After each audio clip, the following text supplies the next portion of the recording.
Hi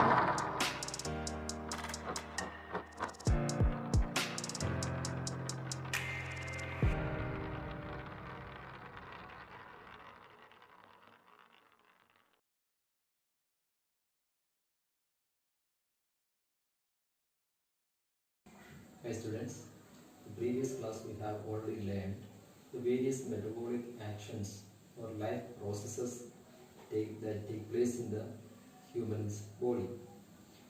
And in that session we have already learned the digestion process, nutrition process, respiration process, excretory process, and the transportation process as well. We are moving on to the next chapter, 7, control and coordination. So in this chapter we are going to discuss the various control and coordination process take place mainly in a human body. So we have seen that various life processes take place in our body. For many metabolic reactions take place in body. A lot of chemical reactions take place in body. And these all chemical reactions, life process, that all together makes a human alive. If any of this life process or the system is failed to do its own work or its own functioning, then the human body will be in trouble and the human cannot be alive. Therefore, this a well designed coordination system is required for a human being to alive in order to coordinate all these life processes together so that the organism can alive. And in this chapter we are going to discuss how does a body coordinate and control a number of actions. Basically, we consider the movement is a basic characteristics of an organism to be alive. So, a lot of movements we have seen or we are observing in our day-to-day life. A lot of movements in animals also we see that or we are walking or we are running, we are doing a lot of physical exercises and physical works, and all these physical works and exercise they involves the movement of the human body. And how does this happen? So these all functions or all these functions are coordinated by our body. And how does this coordination take place? So there is a coordination center in our body, and coordination of this function of various systems, organ systems present in our body is controlled and coordinated by a system called nervous system. So what is the main function of the nervous system? The nervous system control and coordinate all the other life activities that take place in the body of a human being. So we are going to discuss the human body. The main components of nervous system are brain, spinal cord, and a large number of nerves. So brain is the center of all these control and coordination system. The nervous system is classified into two. They are central nervous system and peripheral nervous system. And the central nervous system consists of brain and spinal cord. And the peripheral nervous system consists of a large number of nerves. The main function of brain is the thinking process. If something happened or which work or which function is to be done or which function is not to be done or how to react to the various, and all is done by the brain. So the brain gives receive the messages from the various parts of our body and analyze the information and then give the right information to the cells or to the muscles to act. And spinal cord is generally involves in the reflex actions. Then what are reflex actions? Reflex actions are the sudden movement or sudden response to a stimulus. Then these two together constitute the central nervous system.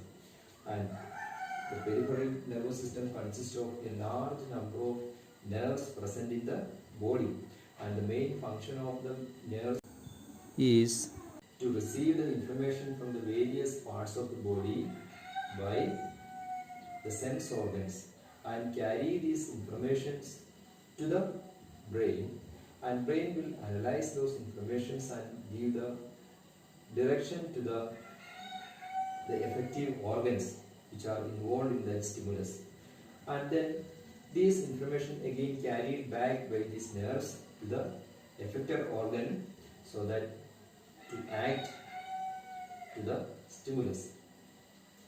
So these are the main components of the nervous system.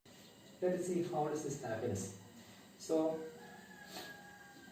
as I said, the thinking part of the body is the brain. So the main function of the brain is to analyze the informations.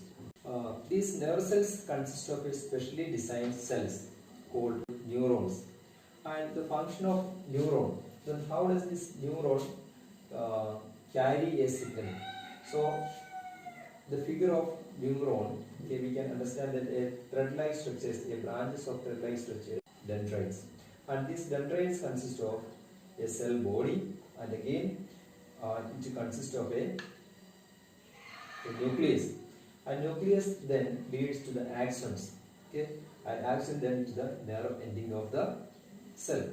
And this one neuron is connected to the another neuron, and then another neuron in another cell by cell. So it forms a long chain of these neurons that makes the nerve cells. Then how does these informations are obtained from the various parts of the body and then carried to the brain? And again the decision or after the analyzing the information is carried by the nerve cells or neurons, and then the brain gives the direction to the muscles or the corresponding organ to act, and then those informations also carried back by the same neurons and to the effector organs. So how does this happen? So the dendrites, they are present in the sense organs. When something happened, so receptor cells present in the sense organs receive the stimulus, and this stimulus is then transferred to the dendrites. Dendrites are very close to the receptor cells of the sense organs, and then this dendrite then release of some chemicals, and so that these informations or this stimulus then converted into electrical impulses, and these electrical impulses then move to the cell body, and cell body to the axon. Then axon then carry this electrical impulse to the nerve ending, and at the nerve ending there is a small gap between these two neurons, and this small gap is known as synapse. And during this at the nerve endings, these electrical impulses then convert into chemical substances, and so that these chemical substance can pass this gap synapse, and then again it enters into the dendrite of the another neuron, and again then they convert into electrical signals, impulses, and these electrical impulses then carry to the nerve ending, then convert into chemical substances, and then pass to the next neuron, and so on. This is how these informations are passed by the neurons from another neuron and reaches to the brain for the processing. And then the brain processes those informations and give the right direction to the effector organs. As I already told that there is movements, and these movements are of two types. They are voluntary actions and involuntary actions. So these voluntary actions are those actions which involves the thinking process. For example, uh, if you when you are walking, so when you see something and we stops, okay, so it is the thinking process involves there. So we saw something and we wanted to stop there and we stopped, okay. So this thinking process involves the entire coordination of this our sense organs, nerves, spinal cord, and again brain, and again all this involves in such a process. But some other actions which we cannot control by our muscles or by any of this thinking process, or and those movements are known as involuntary actions. For example, blinking of our eyes, we cannot control that movement, okay. Blinking of our eye we cannot control. These are involuntary actions. Or otherwise, if we suddenly touch a hot object, we withdraw our hands reflexively. So then this sudden action is an involuntary actions, okay, and it's also called reflex actions. What do you mean by reflex actions? So as I said, in reflex actions, they are sudden action or sudden response to a stimuli. What I said, when I touch a hot object, we cannot, there is no thinking process involved, because if the receptor cell receive this the hot feeling, and again these informations have to taken to the brain through the nerve cells, and the brain has to process the information, and again it give back the direction to the muscles to withdraw your hands, and if the thinking process involves there, and our hands will get burned, okay. So therefore these actions does not involve any thinking process, but in such actions spinal cord decides what to do, okay. Spinal cord is involved in such reflex actions and decides without the involvement of the brain. So a reflex action involves the action of spinal cord and nerves only, and this reflex action generally very sudden action, as I said before. So it forms a reflex arc, and this reflex arc involves, so the receptor organs, receptor cells present in the sense organs, they receive the informations, and again it is carried by sensory organs. Then the informations then reach the spinal cord, and spinal cord suddenly takes the decision and the informations without being passed brain.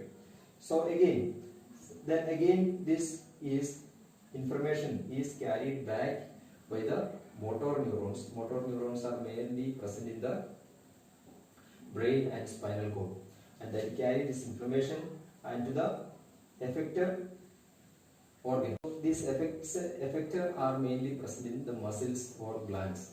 So that the muscles or the glands suddenly act. Sometimes they produce hormones. If it is the glands, they produce hormones or enzymes. This together forms the reflex arc.